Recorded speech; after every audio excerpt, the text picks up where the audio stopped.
Good afternoon. I hope everyone's well today. Thank you for watching. As always, it is appreciated.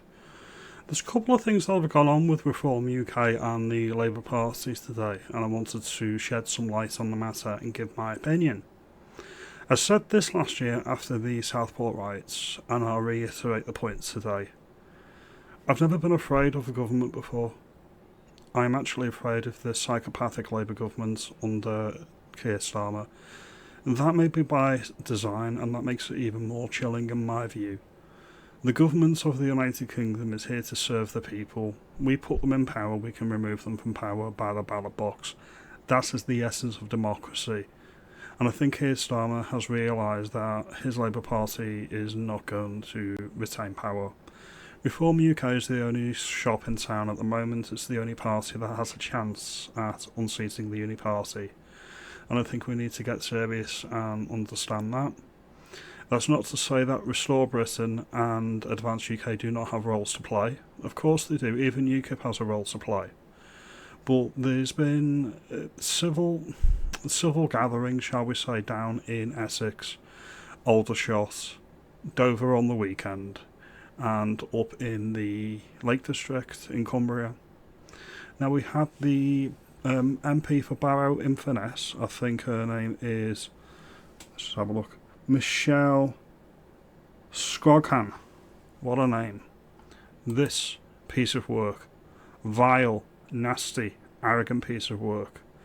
She actually went to the NGOs, the counter-protest at the concerned residents locally that were protesting the building of a super mosque. So she went with her NGO buddies, the Champagne Socialists that have been bussed in from other places, funded by us, the taxpayer, to call her constituents and local people racist. She thinks if you don't want a mosque built in your area, if you think that a super mosque for a fraction of the population bothers you, then you're racist. Islam is not a race. Islam is a religion, no different to Christianity. Well, it is different to Christianity. Christianity is the better religion, obviously. But it's a religion just like Christianity or Judaism or other religions. Now, we are a Christian country. It's the top religion in the country. Obviously, it's not for everybody, but that's just my view. So for this piece of work, there's no marks to go up there and to actually attack her own constituents. You know what you need to do up in Cumbria? You need to vote this piece of work out at the nearest opportunity. That's one thing. Alright? The second thing is, with the civil gatherings that are happening, I think that it's important that they stay local, meaning the local people in the local areas need to run and manage them. I think that's extremely important in my view. Now, Nigel Farage actually unveiled some policies today at a press conference with my MP and another person who's recently defected. I forget her name. But some of the policies they want to bring out are they want to build extra Nightingale-style prisons within 18 months of the next election. They want to end all early release schemes for violent criminals and offenders, sex offenders, and those carrying knives. They want to deport foreign criminals back to countries of origin. 30,000 more police officers back on the street within 5 years. All shoplifters will face arrest. Drug dealers will get life. New registration to abolish two-tier policing in the justice system, which would mean repealing a lot of blowout legislation. So I'm on board with that. And scrap the diversity, equality and inclusion policies in policing. These are the policies that were released today, and I sign off on each and every one of them as a Reform voter. I agree with all of these. Doesn't go nearly far enough in my opinion, but it is a start. Now at the press conference today, Nigel was actually asked by a member of the journalists asking questions, a question about the civil unrest that's been happening around the country, the protests in places like Epping Forrest in Essex, and this is what his response was. It's important for what I'm going to get into next, okay? I don't think anybody in London even understands just how close we are to civil disobedience on a vast scale in this country, and I regret saying that. Of course, there were some bad eggs that turned up at Epping. There were the usual far-right thugs. But equally, what about Antifa? Why are Antifa allowed to go to these demonstrations, to wear balaclavas, to not be identified, to do gestures last night of them shooting at members of the public? Why are Antifa allowed to turn up outside a meeting I do in Cornwall 3 months ago, to assault members of the public coming to a democratic meeting? So, you know, it isn't all far-right thuggery, as you might sometimes hear from our Prime Minister. But do I understand? You bet your life I do. You bet your life I do. You know, I'm sitting on my table with 2 mothers. Don't underestimate the simmering anger and disgust that there is in this country that we are letting in every week. In fact, some days, many hundreds of undocumented young males, many of whom come from cultures in which women and young girls are not even treated as second-class citizens. Completely agree. Completely on message, completely on point. Bearing in mind that this wasn't what the conference was about, it was about something else, and it was pulled into this part of the conversation by a journalist. But completely on message, completely on point. The working people, the working class people, the vast majority of voters in the country are collectively and always ignored by whoever gets into power, either Tories or Labour. Neither are fit for purpose, and they both need to go. So the answer is yes, I do understand the genuine upset and anger. And I'll bet you that most of the people outside that hotel in Epping weren't far right or far left or anything like that. They were just genuinely concerned families. Well, there you go, Paul Richards. He says he understands. I mean, actually, as you no doubt are aware, I worked with Nigel for a long time. He phoned me up the other day and he said to me, Alex, you've got this right from the beginning when it comes to women's safety and integration and men's mother culture. He said, you've been talking about this a long time. But here's the thing, right? All of these things regarding cultures that are different to those in the continent of Europe, or more specifically United Kingdom, it shouldn't take us to frame it as a women's rights issue or a safety issue for women for this to be a thing. All of the things that women are concerned about, I'm concerned about as a man. That doesn't make me any less of a man to say I don't want to see my sisters, my nieces, my relatives put in danger by foreign actors that are in the United Kingdom, hostile forces that are invading our country. That doesn't make me a bigot, that doesn't make me a racist, and it shouldn't have to be framed as a women's rights thing, and it is. And this is a disgrace. This is when my MP brought up the banning of the burqa. She's had to frame it as a women's issue, and I don't think that that's on. Alright? If I don't want to see women in my country wearing full religious garb in public, and it's an eyesore to me and it offends my sensibilities as a private citizen, I should be able to say that. It's as simple as. This isn't about racism, by the way. It's about the fact that that impulse is foreign, and I don't like it. Now, if I went over to, I don't know, a predominantly Muslim country like the UAE, and your girlfriend or your wife was wearing a bikini, they would be arrested for that.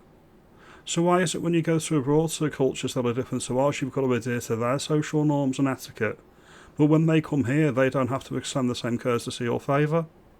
Unacceptable, double standards, has to stop. Anyway, we'll let Alex continue, she's on a roll. Alex, and you are right, the public are fed up. But does the Labour Party seem to understand this? Because I'm sitting there waiting for the Prime Minister to talk about these issues, waiting to feel like people like me deserve to be listened to, and I say that I don't feel safe walking around the streets of London where I live. But I'm not hearing anything. Instead, what I do hear is what Nigel Farage has alluded to, which is every time you try and make a point on this, you get far-right thugs, which is the label attached to all of us. Do you remember after Southport when that hashtag I'm a far-right thug trended on social media because people said, well, look, I actually feel the same way as some of these protesters. And instead I get things like, well, we're going to have an Islamophobia law instead, and I want to pull my hair out. I want to scream and shout because I feel like I'm not welcome in my own country. Completely agree. The fact or the lie of multiculturalism is that all cultures are equal. that assimilation into the native or the dominant culture of a country is not a requirement, because if you're asking somebody who comes here from another culture to assimilate to yours, well then you're a racist. No, not at all. You play by the rules of the host nation. If you don't like it, you can leave. That I'm not listened to, that women and girls like me are being thrown under the bus, sacrificed at the altar of political correctness, that we don't matter and we have got no recourse to being heard. That's how I feel. Well, I completely agree with Alex on this particular point. She's got a lot stronger in the past couple of years, so that is appreciated. We need more voices like that. Now, there was talk from the Labour midwits that they had on trying to have a honest, well, I would imagine a honest faith conversation with Alex about Reform UK is shocking and is telling, and this is the mindset of the Labour Party, which is why the Prime Minister is on the thumbnail. This is his Labour Party, he's ruling the country, and this is what they think. So I'm going to play this in a moment, alright? So here it comes now. I'm going to play the Labour midwits response now. Language, I think, is going to have to be interrogated very closely. I think people will have to look very closely at what he was saying in that, because some of it sounded borderline incitement to me. Borderline incitements. There was nothing that Nigel said that even comes close to borderline incitement. And this is what we need to be aware of. And this is what everybody that's criticising Reform UK needs to be aware of. Alright?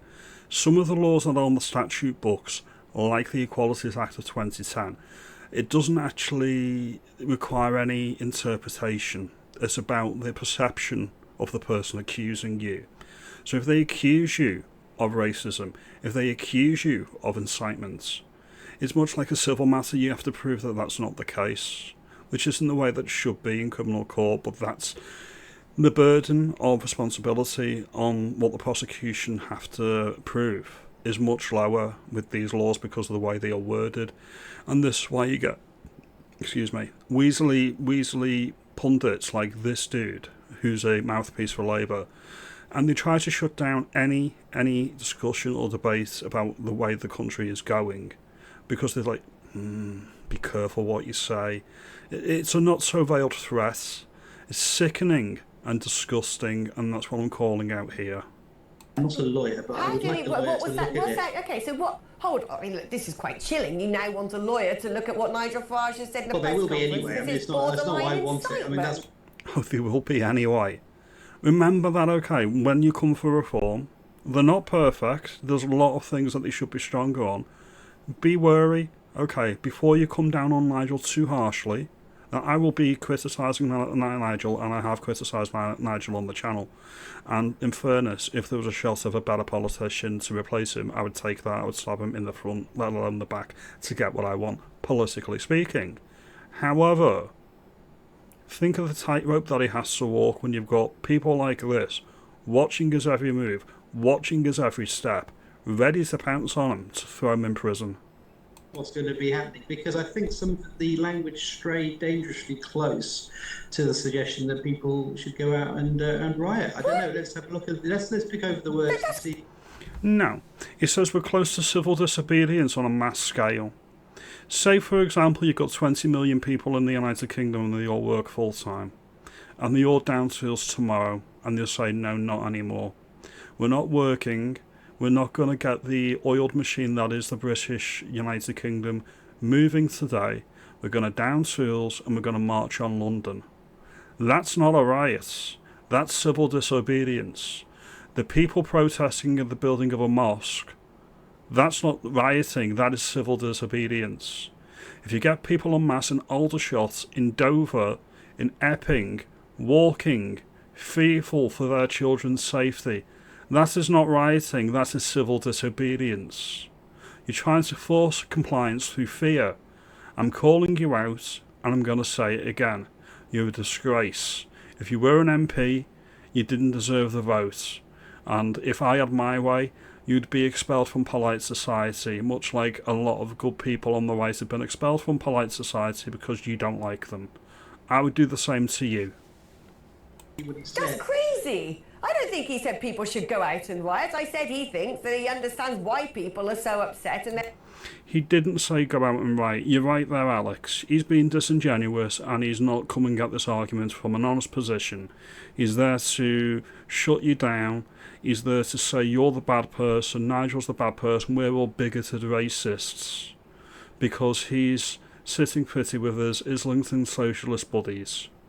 Simmering tensions. I think he's warning us against it. Flying very close to the wind. And like I say, I would like to review in the cold light of day the actual remarks he made, because I think he may regret them in the cold light of day. You are astonishing me right now, Paul. You're the one who's scaring me, wanting to get a lawyer to crawl over the words of a politician at a press conference talking about how close the general public are to losing their minds because they're worried, and you want to drag him to a court instead of dealing with the issue? This is the entire problem with the Blairite states, alright? They never attack the issue, they attack the symptoms that have been caused by their policy. They do it all day, every day, and it's sickening, and this is why they're going to be a one-term government, and they're going to be expelled, and they're going to be prescribed to the dustbin of history. Labour do not represent working class people. Good, honest, working class people of the United Kingdom. They do not represent your interests. They represent their own interests, their union paymasters, and their well-off, middle-class, public sector voters. I think that that section of his press conference was obviously unscripted. It wasn't the message that he was there to talk about. It was taken there by a journalistic question. And I think in the cold light of the day, what he said may well look inflammatory. And I'll have to look at it again. No, it wasn't inflammatory at all. And this is the problem that you've got to understand with Reform UK. The states, the establishments, look at any outsider party as a threat. For 30 years they've had a receptacle for the rubbish vote in the Liberal Democrats, and they don't want to challenge it to their regime. Now, if you like this video and you support these policies that have been coming out today from Nigel, you let me know if these policies float your boat. Do you think it needs to go further? Do you think that this Labour midwit needs to just pipe down? Do you think he's trying to instill fear into the population, into politicians, to make sure that they don't actually use the stronger rhetoric that people like me and people of my political persuasion would want? If you disagree, if you think that reform, I've got nothing to worry about, if you think that I'm panicking, you let me know. As always, I appreciate your time, I appreciate you watching. Like and subscribe, do all that good stuff, and I'll see you in the next video. Have a good evening.